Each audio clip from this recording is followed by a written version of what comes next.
I'd like now to talk about the synthesis of carboxylic acids, and the first one I'll talk about will be the oxidation process. And the oxidation process is only going to work on primary alcohols. So an example of that would be this alcohol and a harsh oxidizing agent like chromium trioxide, and that will give us this compound, which is butanoic acid.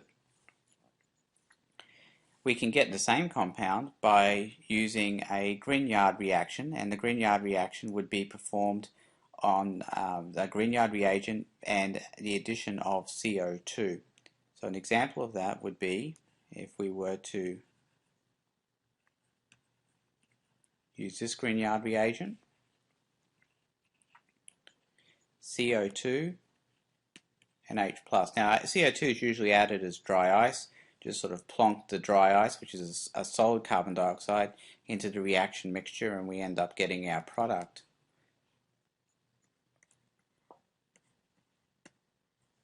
Alright, so let's look at the mechanism for that. The mechanism would have the Grignard reagent looking like that.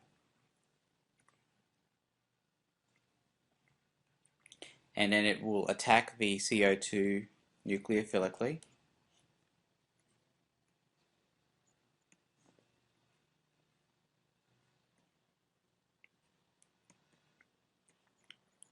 Have O negative take the H plus in the second step, and we end up with our butanoic acid product. It's worth saying from a synthetic point of view that in this instance what happens is we have 4 carbon atoms and our product ends up with 4 carbon atoms. In the case of the Grignard though, we start off with something that has 3 carbon atoms, and because we're adding CO2 we end up with something that has 4 carbon atoms. So the CO2 has the effect of lengthening the chain by 1 carbon, whereas in the case of oxidation, the chain length stays the same. In all of these other cases, these are all called hydrolysis processes. And what we're looking at here is the replacement of each of these Cl, OR primed, NH primed, and Cn all end up getting replaced with an OH, and that OH is carboxylic acid.